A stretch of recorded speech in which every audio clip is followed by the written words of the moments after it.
ये कहानी एक 22 साल की गैंगस्टर की है जो अपनी गैंगस्टर लाइफ को छोड़कर एक स्कूल टीचर बनना चाहता है, वो भी इसलिए ताकि वो टीनेज स्कूल गर्ल से शादी कर सके। ओके, तो कहानी की स्टार्टिंग में हमें हमारे मेन कैरेक्टर ओनिजुका को दिखाया जाता है जो एक स्टेयर्स के नीचे बैठकर लड़कियों को घूर रहा होता है। तभी वहाँ पर दो गुंडे आकर उसे लड़कियों को घूरते हुए देख लेते हैं और हमारे मेन कैरेक्टर बोलते हैं, हमने तुम्हें लड़कियों को ताड़ते हुए देखा है, अब या तो हमें तुम अपना वॉलेट दो या फिर हम तुम्हारी पिटाई करके तुम्हें पुलिस के हवाले कर देंगे। ये सुनकर ओनिजुका को बहुत ज्यादा गुस्सा आ जाता है और वो अपने बगल में पड़े वेंडिंग मशीन पर एक जोर का घूसा मारता है जिससे उस मशीन में होल हो जाता है। ये देखकर तो दोनों गुंडों की हालत बहुत ही ज्यादा खराब हो जाती है। अब हम देखते हैं कि ओनिजुका ने उल्टा ही उन्हें मारकर उनके पैसे छीन लिए होते हैं और वहाँ से जाने लगता है। और वो जैसे ही वहाँ से बाहर आता है तब उसे उसका दोस्त रयू दिखता है और रयू उसे बताता है तुम काफी लेट हो चुके हो। ये सुनकर ओनिजुका सोचता है आज मेरा स्कूल में पहला दिन है और मैं बिल्कुल भी लेट नहीं होना चाहता। तब उसका दोस्त रयू बोलता है मुझे तो बिलीव ही नहीं हो रहा कि तुम स्कूल के टीचर बन चुके हो। तब ओनिजुका कहता है मुझे स्कूल स्टूडेंट बहुत अच्छे लगते हैं इसलिए मैं एक हाई स्कूल टीचर बना हूँ। ये सुनकर रयू बोलता है हाँ हाँ मुझे पता है तुम्हें कितना इंटरेस्ट है स्कूल में। फिर वो बोलता है आखिर मैं तुम्हें स्कूल के पहले दिन पर तुम्हें राइट क्यों दे रहा हूँ। तब ओनिजुका बोलता है क्यों नहीं, क्योंकि तुम मेरे बेस्ट फ्रेंड हो। फिर ओनिजुका हाई स्कूल गर्ल्स के बारे में सोचने लगता है और तेजी से बाइक चलाने लगता है। अब हमें उन दोनों को ट्रैफिक सिग्नल पर रुकते हुए दिखाया जाता है जहाँ उनका चालान कट चुका था।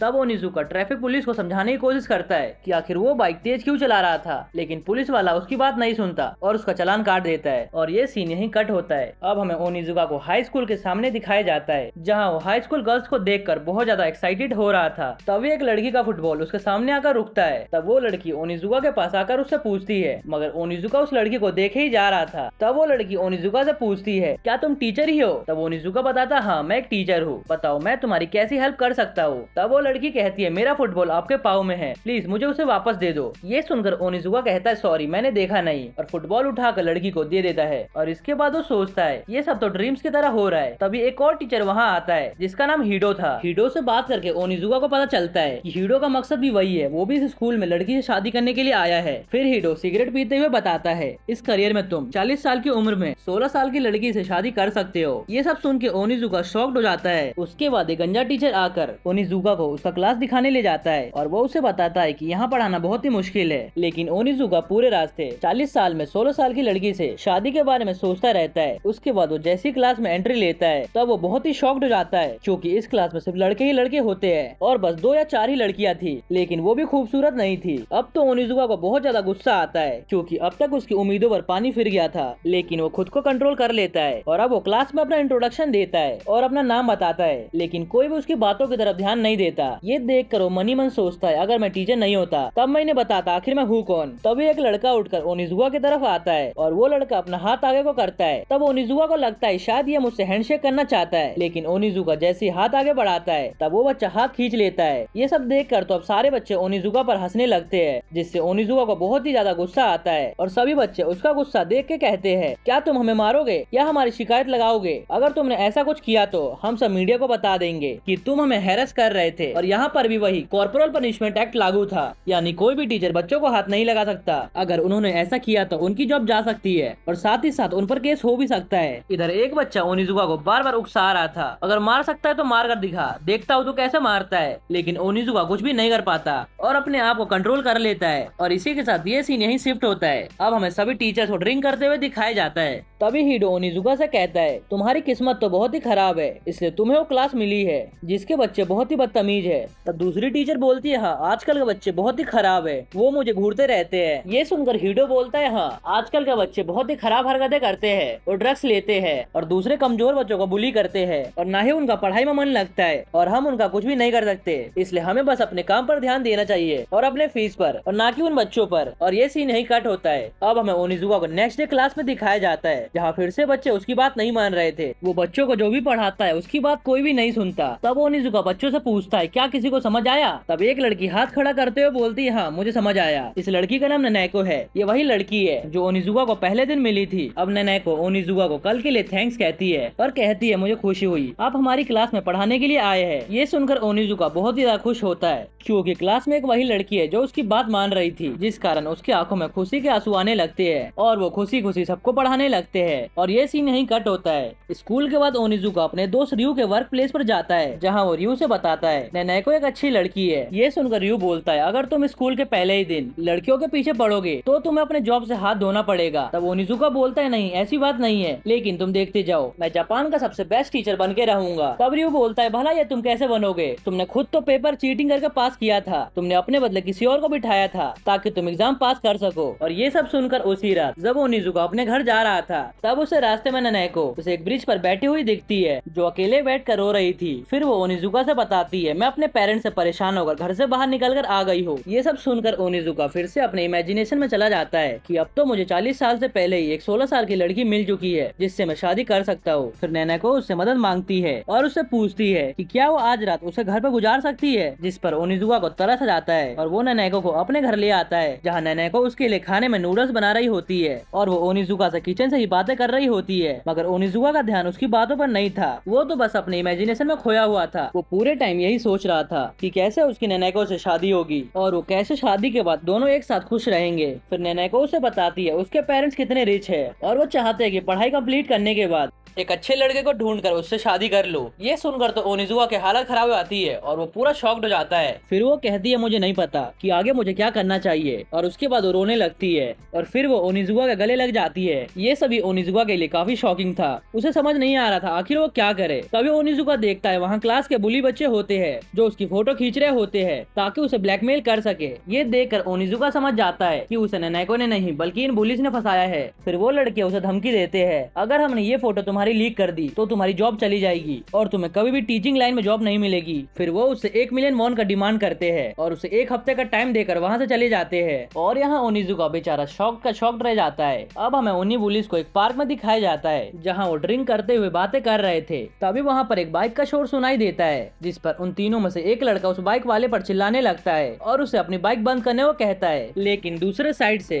तभी वहाँ कुछ और बाइक वाले आ जाते हैं। ये देख के बाकी लड़कों को भी गुस्सा आता है और वो चिल्लाते हैं कि क्या तुम हमसे फाइट करना चाहते हो। दरअसल वो एक बाइक गैंग ग्रुप था। उस ग्रुप ने उन तीनों लड़कों को घेर लिया था। ये देखकर तो उन पुलिस का रंग ही उड़ जाता है। अब उस ग्रुप का एक मेंबर उन तीनों पर चिल्लाने लगता है कि तुम हमारे एरिया में आकर हमारी ही बाइक को बंद करना चाहते हो, क्या तुम्हें मरना है, अब सोचो तुम्हारे साथ क्या होगा। जिस पर वो तीनों लड़के ग्रुप लीडर से माफी मांगने लगते हैं और कहते हैं कि हमें मालूम नहीं था कि ये तुम्हारा इलाका है। तभी वहाँ पर पीछे से आवाज आने लगती है जहाँ हम देखते हैं कि एक आदमी उन ग्रुप मेंबर्स के आदमियों को मारते हुए आगे बढ़ रहा था और जब वो सामने आता है तो हम देखते हैं वो कोई और नहीं बल्कि ओनिजुका होता है। जिस पर उन तीनों स्टूडेंट्स को लगता है कि उनका टीचर उन्हें बचाने आया है, मगर असल में कहानी कुछ और ही होता है। उस बाइक गैंग का बॉस ओनिजुका को पहचान लेता है और सबको रुकने के लिए बोलता है। वो सबको बताता है कि एकिची ओनिजुका है, नीबॉक ग्रुप का एक्स लीडर जिसने मिडनाइट जंगल को तबाह किया था और ओनिजुका का पास्ट बहुत ही खराब था, लेकिन अब वो ये सब छोड़ चुका था। अब उस बाइक गैंग का लीडर ओनिजुका के कदमों में गिर जाता है और उससे माफी मांगने लगता है। ये सब देखकर वो तीनों लड़के काफी शॉक्ड होते हैं। फिर ओनिजुका उस गैंग के लीडर से पूछता है कि क्या तुमने मेरे स्टूडेंट्स को कोई तकलीफ तो नहीं पहुंचाई, जिस पर वो बॉस ओनिजुका को बताता है कि उसने अभी तक स्टूडेंट को कुछ भी नहीं किया। ये सुनकर ओनिजुका खुश होता है। अब हम देखते हैं कि ओनिजुका ने उन तीनों लड़कों को लटकवा दिया होता है और उन्हें बार बार पानी में डुबो रहा होता है, जिस पर वो तीनों लड़के ओनिजुका से माफी मांगते हैं। लेकिन ओनिजुका कहता है तुम्हें फिक्र करने की जरूरत नहीं है, मैं तुम्हें जान से नहीं मारूंगा। जिस पर वो तीनों लड़के ओनिजुका से कहते हैं कि तुम हमारे साथ ऐसा कैसे कर सकते हो, तुम तो हमारे टीचर हो। जिस पर ओनिजुका उन्हें कहता है तुम लोगों ने मेरा मजाक उड़ाया है, क्या तुम्हें लगता है टीचर इंसान नहीं होते। ये कहते ही ओनिजुका उस रस्सी को किक करता है और वो तीनों लड़के दोबारा से पानी में चले जाते हैं। फिर वो कहता है अगर मेरी टीचर की जॉब गई तो इस सब के जिम्मेदार तुम होंगे और मैं तुम्हारी जिंदगी जहन्नुम बना दूंगा। अब हम अगली सुबह ओनिजुका को स्कूल जाते हुए दिखाया जाता है और वो मन ही मन सोचता है मुझे पूरा यकीन है आज मुझे नौकरी से निकाल दिया जाएगा। तभी एक टीचर भागता हुआ ओनिजुका की तरफ आता है और कहता है कि ये तुमने क्या किया है। ये सुनकर ओनिजुका मन ही मन सोचता है कि बस अब मेरी खैर नहीं। फिर वो कहते हैं कि हमें खुशी है कि तुमने उन सभी नालायक स्टूडेंट को सीधा कर दिया है और अब से तुम ही इनके टीचर हो। और इसी खुशी में ये स्टूडेंट सारे स्कूल को साफ कर रहे हैं। हम तो शॉक्ड है कि वो अचानक से इतने अच्छे कैसे हो गए और तुमने उनके साथ क्या किया। लेकिन यहाँ असल कहानी तो सिर्फ ओनिजुका और उन 3 स्टूडेंट्स को पता होता है। अब पूरे स्कूल में ओनिजुका के ही चर्चे होने लगते हैं और स्टूडेंट उसकी हर बात मान रहे हैं। नेने को ये सब देखकर काफी शॉक्ड होती है। वो ओनिजुका की तरफ देखती है लेकिन ओनिजुका उसे कोई भाव नहीं देता। फिर वो घर जाने के लिए अपनी बाइक की तरफ आता है। तब वो देखता है कि उसकी बाइक के पास नेनेको खड़ी है। नेनेको उससे बात करने की कोशिश करती है, लेकिन ओनिजुका उससे कुछ भी बात नहीं करता और उसे वहाँ से जाने के लिए बोलता है। लेकिन नेनेको तभी ओनिजुका की बाइक पर बैठ जाती है। तब ओनिजुका उसे ये सब करने के लिए मना करता है, लेकिन नेनेको उसे अपने घर पर इनवाइट करती है। तब ओनिजुका उसकी बातों से कन्विंस होकर उसके घर की तरफ जाने लगता है और उससे घर जाकर बहुत ही ज्यादा शॉक्ड होता है, क्योंकि उसका घर बहुत ही ज्यादा बड़ा था और वो लड़की बहुत ही अमीर थी। तभी ओनिजुका टेबल पर पड़ी एक डिश को देखता है, जिसे देखकर उसके मुंह में पानी आने लगता है। तब वो उसे खाने का ट्राई करता है। ये देखकर नेनेको ओनिजुका से वो डिश ले लेती है और उसका रैपर हटाने लगती है। तब ओनिजुका को लगता है कि ये शायद अकेले खाना चाहती है, लेकिन हम देखते हैं कि नेनेको उस डिश को डस्टबिन में फेंक देती है। ये देखकर तो ओनिजुका शॉक्ड होता है और वो उस डस्टबिन को पकड़ कर रोने लगता है और बार बार उस खाने के बारे में सोचने लगता है। तभी नेनेको उसे ड्राइव के लिए चलने को कहती है, लेकिन ओनिजुका अभी भी उस खाने को देखे जा रहा था। अब वो ना चाहते हुए भी उसे बाइक राइड पर लेकर जाता है और रास्ते में नेनेको उसे घर चलने को बोलती है, मगर वो नेनेको को खामोश रहने को बोलता है, जिस पर नेनेको को गुस्सा आ जाता है कि आखिर ओनिजुका मेरी बात क्यों नहीं सुन रहा। और तभी वो अचानक से बाइक से कूदकर एक गाड़ी के सामने छलांग लगा देती है। ये देखकर तो ओनिजुका बहुत ज्यादा शॉक्ड होता है और गाड़ी को जल्दी से मोड़कर उसे कैसे भी बचा लेता है। और उसकी ऐसी हरकत देखकर उसे बहुत गुस्सा आता है कि आखिर उसने ऐसा क्यों किया। फिर ओनिजुका नेनेको से कहता है, क्या तुम पागल हो, तो एक चलती बाइक से कूद गई। ये सुनकर नेनेको जमीन पर बैठ जाती है और कहती है, मैं घर नहीं जाना चाहती, इससे अच्छा है कि मैं मर जाऊं। उसके बाद वो उसे अपनी कहानी बताने लगती है कि वो लोग पहले बहुत ही गरीब थे और छोटे से घर में रहते थे, लेकिन वो वहाँ पर फिर भी बहुत खुश थी। और उसके बाद उसके मम्मी और पापा ने बहुत ज्यादा मेहनत की और एक बहुत बड़ा घर खरीद लिया। उसे लगा था कि अगर वो बड़े घर में जाएगी तो बहुत खुश होगी, लेकिन उस बड़े घर में मेरी मम्मी और पापा ने अपने अपने कमरे सेपरेट कर लिए और उनके बीच की दूरियां बढ़ती गई। फिर नेनेको बताती है कि इसके साथ ही ना सिर्फ उनके कमरे बदले, बल्कि उनकी बीच की दूरियां भी बढ़ती गई और अब वो दोनों एक दूसरे से लड़ते रहते हैं। तभी ओनिजुका नेनेको को उसे घर जाने को बोलता है और खुद अपनी बाइक को लेकर वहाँ से चला जाता है। इधर अब नेनेको अपने कमरे में बैठकर रो रही थी, क्योंकि बाहर उसके पेरेंट्स एक दूसरे से लड़ रहे थे। तभी दरवाजे पर बेल बजती है और नेनेको की मदर जैसी दरवाजा खोलती है तो वहाँ पर बिना शर्ट के एक अजीब सा हुलिया में एक लड़का हथौड़े लिए खड़ा था। तब उसके फादर उससे पूछते, आखिर तुम कौन हो। फिर वो उसके पेरेंट्स को बताता है कि उसका नाम ओनिजुका है और वो अभी 22 साल का है और वो नेनेको का टीचर है। ये सुनकर उसके पेरेंट्स को यकीन नहीं होता कि इस तरह का बदमाश दिखने वाला आदमी नेनेको का टीचर हो सकता है। तभी वहाँ पर नेनेको आ जाती है और उसे टीचर बुलाती है, जिससे उसके फादर शॉक्ड हो जाते हैं कि वाकई में ये आदमी उनकी बेटी का टीचर है। लेकिन ओनिजुका किसी की भी बात नहीं सुनता और नेनेको के कमरे की तरफ जाने लगता है। तब उसके फादर ओनिजुका को रोकने की काफी कोशिश करते हैं और उसे धमकी देते हैं कि वो पुलिस को बुला लेंगे, लेकिन ओनिजुका को किसी भी चीज का परवाह नहीं था और वो उनकी बात सुने बिना ही नेनेको के कमरे का दरवाजा तोड़कर अंदर चला जाता है और नेनेको भी उसके पीछे भागकर अपने कमरे में चली जाती है। जिस पर ओनिजुका उससे पूछता है कि क्या ये वही दीवार है जो तुम्हें उदास करती है। तब वो लड़की हाँ में जवाब देती है। ये सुनकर ओनिजुका उस दीवार को तोड़ने लगता है और ये सब नजारा देखकर उसके पेरेंट्स ओनिजुका पर चिल्लाने लगते हैं और फौरन पुलिस को बुलाने के लिए भागते हैं। और इधर ओनिजुका वो दीवार तोड़े जा रहा था। इधर नेनेको बहुत ही हैरानी से ओनिजुका को दीवार तोड़ते हुए देख रही थी और उसे पेरेंट्स की आवाज भी नहीं सुनाई देती। तब ओनिजुका बोलता है, देखो मैंने वो दीवार तोड़ दिया जो तुम्हें उदास करता था। इधर उसकी मदर पुलिस को कॉल करके बुला रही थी। तभी वहाँ नेनेको आकर कॉल कट कर देती है। ये देख कर नेनेको के पेरेंट्स हैरान थे कि आखिर उनके घर में ये सब क्या हुआ है, लेकिन नेनेको को सब कुछ समझ आ गया था, क्योंकि ओनिजुका ने ये सब उसी के खातिर किया था।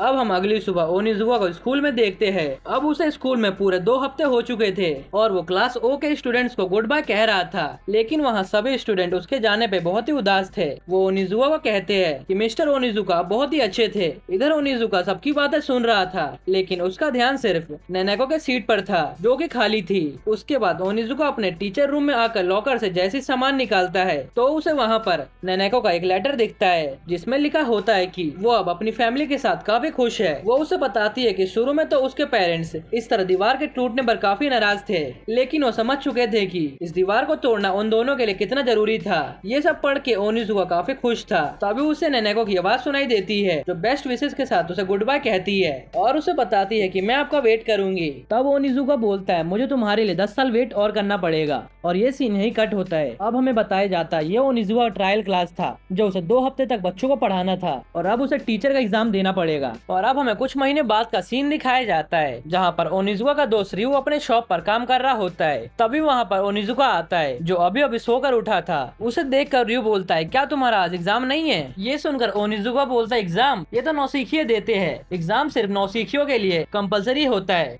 फिर ओनिजुका बताता है अगर ट्रेनिंग के दौरान अगर तुम प्रिंसिपल के दोस्त बन जाओगे तो तुम्हारा जॉब पक्का हो जाता है। ये सुनकर रयू बोलता है मगर मैंने तो सुना है अगर तुम एग्जाम पास नहीं करोगे तो तुम्हें टीचिंग लाइसेंस नहीं मिलेगा। लेकिन ओनिजुका उसकी बातों पर ध्यान नहीं देता। अब हमें टीवी का सीन दिखाया जाता है जहाँ पर एक एंकर टीचर लाइसेंस एग्जाम का ग्राउंड रिपोर्टिंग कर रही थी। वो बताती है कि आजकल लोग टीचर बनना चाहते हैं लेकिन टीचर बनने के लिए कौन कौन से एग्जाम को पास करना होता है वो उनके पास प्रॉपर नॉलेज नहीं होती, जिस कारण वो एग्जाम पास नहीं कर पाते। ये सुनकर तो ओनिजुका का सपना उसी के सामने टूट जाता है और वो बिल्कुल सदमे में आ जाता है क्योंकि वो एग्जाम देने तो गया नहीं था और न ही अब वो टाइम पर पहुंच सकता है। इस कारण वो बहुत ज्यादा उदास हो जाता है और वो रात भर ड्रिंक करके सोचता है अब मैं टीचर नहीं बन सकता, अब मैं पी कर मर जाऊंगा, अब मेरे पास टीचर बनने का कोई भी रास्ता नहीं है। तभी वहाँ पर उसका दोस्त रयू आकर उसे संभालता है और उसे कहता है आखिर तुम टीचर क्यों बनना चाहते हो, वैसे भी टीचर की सैलरी उतनी ज्यादा नहीं होती, वो सब कुत्ते की जिंदगी जीते हैं, उन्हें बहुत ज्यादा परेशानियों का सामना करना पड़ता है और अगर तुम्हें शादी करनी है तुम वैसे भी लड़कियों को ढूंढ सकते हो। लेकिन ओनिजुका उसकी बात नहीं मानता। तब रयू बताता है क्यों ना हम दोनों एक साथ मिलकर एक काम करें, चलो भी हम पहले जैसे एक साथ मिलकर यूज्ड कार्स का बिजनेस कर सकते हैं। हम बाहर देश से कार्स को इम्पोर्ट करेंगे और यहाँ पे महंगे दामों में बेच देंगे